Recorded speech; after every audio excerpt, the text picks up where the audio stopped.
went to church.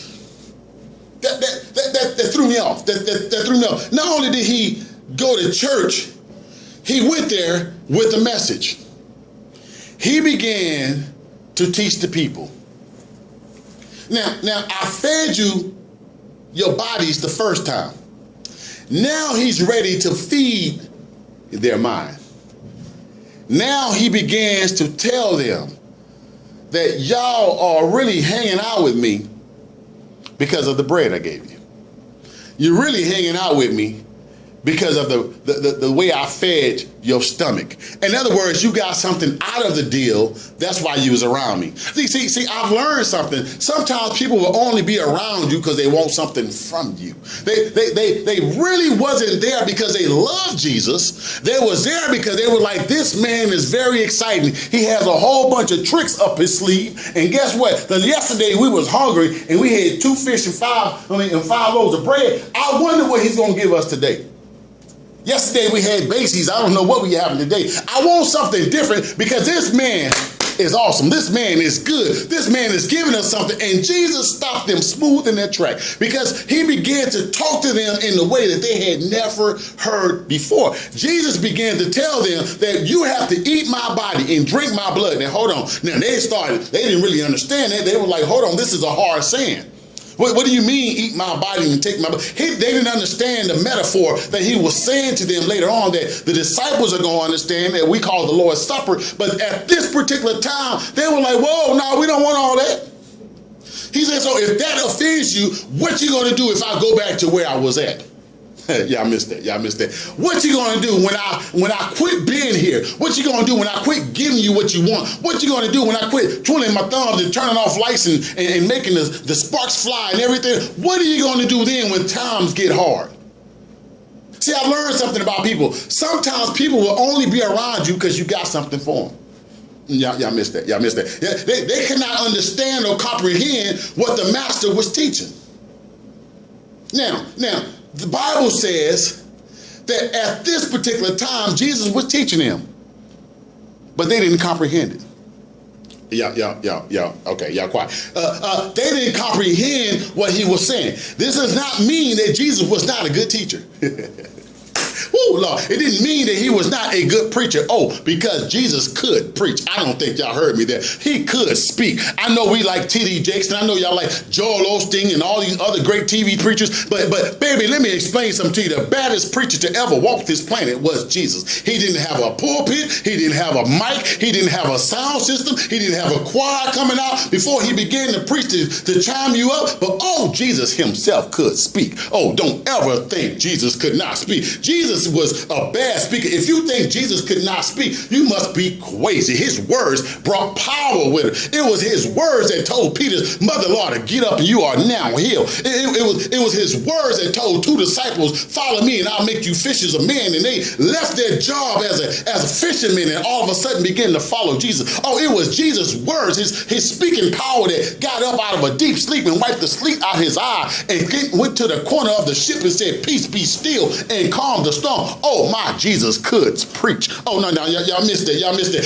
His words made demons cry and be rebuked. His words made a lame man get up and walk. His word made by Jesus speaking. It was Jesus that told Lazarus, rise up, Lazarus, come forth.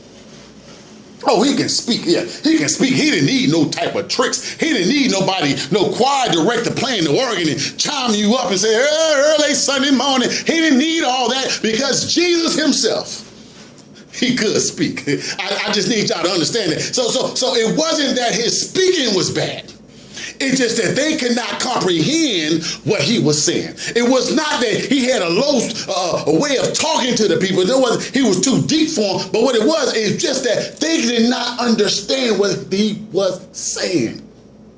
Oftentimes we get so upset. Oftentimes we get so mad when people begin to leave us. We get so mad, but oftentimes we leave them before they leave us. Y'all missed that. Y'all missed that. Oftentimes, we leave them before they leave us. You say, what do you mean, preacher, by that? Because sometimes our mentality is so far beyond their mentality. Sometimes our direction is not their direction, and we begin to drift away from them, but they walk away from us. Y'all missed that. Sometimes we are so deep. God has did something with us so awesome that we cannot understand what's going on, but yet and still we know there's a power of God telling us to move in a particular direction, and we think the people have left us, but a long time ago we actually left them.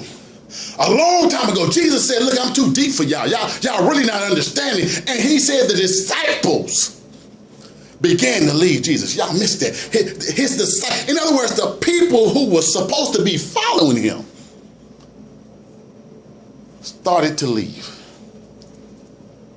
They started to leave because they was like, what you're saying is too hard. The direction that you're trying to take us, we can't comprehend it. My mind can't get around what you're saying. My mind can't move in the direction that you want me to go. I know that you are special. I know that you can feed us and everything else, but right now you are messing with my mentality. You are messing with my culture. You are messing with what mama said. You are messing with what daddy said. And now you're telling me something I can't understand. And we get so upset when people leave us.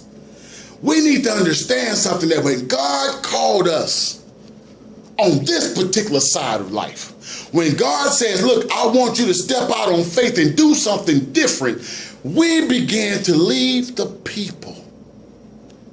We began, just as an eagle, we take off from a cliff and we spread our wings. But they don't understand it because they just really turkeys wishing they can fly. Come on, somebody. They don't understand, because when we begin to spread our massive wings, it bothers them because they're not understanding, they're not used to the fact of someone else getting off of the ground. They just used to being in that pig pen. They used to being around mess and gossip. They don't understand why you say you want to go to school. They don't understand why they say you want to get your degree, although you're over 40 years old. They don't understand why you want to do things that they have never done before. They don't understand why you don't want to smoke weed. They don't understand why you don't want to get drunk with them. They don't understand why you don't want to go to the same parties that they go to and spend all your money at the club, walking around in a circle looking for the woman at the bathroom, coming out the bath. They don't understand that, because you are an eagle and God has called you to fly. He has called you to spread your wings. He has called you to soar over things that other people can't even comprehend. He has called you to step out on faith and walk and do things that other people have not ever been able to do. And yet and still, this did not bother Jesus. Y'all missed it. Y'all missed it. Jesus did not get upset at the fact that they began to leave. Hold on, y'all missed this.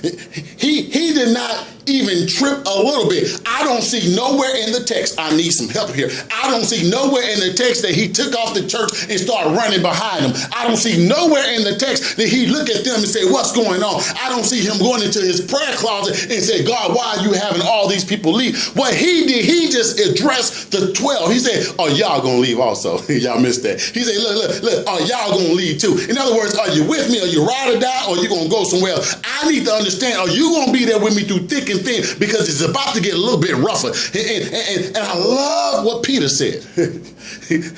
Peter said, we don't have nowhere else to go. Y'all missed that. Peter said, look at Jesus, look, we don't have nowhere else to go. I don't know about them, but they can go ahead and do what they want to do. I know the church just got divided. I know that the people aren't sitting where they normally sit at. I know that things are now looking like they're supposed to look. But Jesus, I don't care about John. I don't care about Matthew. I don't care about none of these other people. I cannot leave because I have been convinced that you are God. You are the Son of God. I have been convinced. I don't care what nobody else says. My friends can stay at home on Sunday morning. My friends can do the things that they used to do. But I have been convinced to myself. No one else has to tell me. I didn't have to hear it from anybody else. I am convinced for myself that you are God. I am convinced for myself that you are a powerful man. And guess what? No matter what anybody else does, I ain't going nowhere else. In other words, he said, leaving, y'all missed that. Leaving is not an option.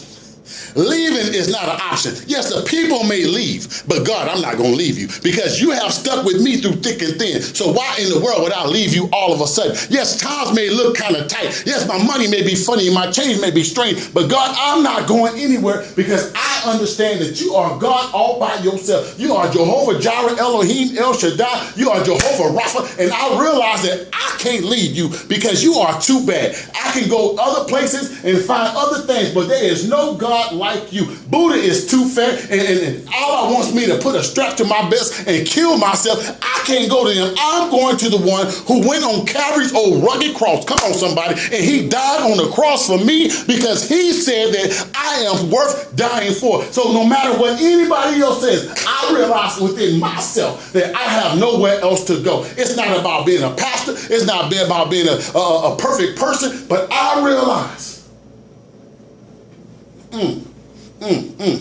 I have nowhere else to go. There's nowhere else to go. I can't go nowhere else to find a God like you. I can't find a God who loves me when I'm unlovable. I can't find a God who takes care of me when I shouldn't be taken care of. I can't find a God that when I've cried all night long, he wipes my tears and tells me everything's going to be all right. I can't find a God who has ever done anything like that. And I realized something, just as Peter did.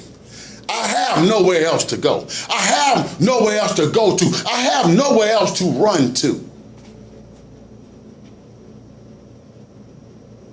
Peter said, look here, God. Let me explain something to you, Jesus. I ain't going nowhere. I see all them other brothers. I see all them other sisters that you did things for. But I'm not going nowhere. You have to be stuck in your mind. You have to almost be insane to try to leave God after he has been so good to you. You have to be crazy, as Bernie Mac would say, in your head to try to go to another God, because there ain't no God gonna love you like our God. Ain't no God gonna ever do the things that he does. I don't care what nobody says. He is not Coke. He is the real thing. Y'all missed that right there. He's like Campbell's soup. He's good. I don't know about y'all, but the God I serve, he is all that in a bowl of chips. The God I serve, I don't know about y'all, but the God I serve, he is bad and super bad. If he had a theme song, he would be called Superman Lover, because when he walk in the room, baby, he just know that this Superman is going to love me like no one else has ever loved me. Nowhere else to go. Somebody give God a hand.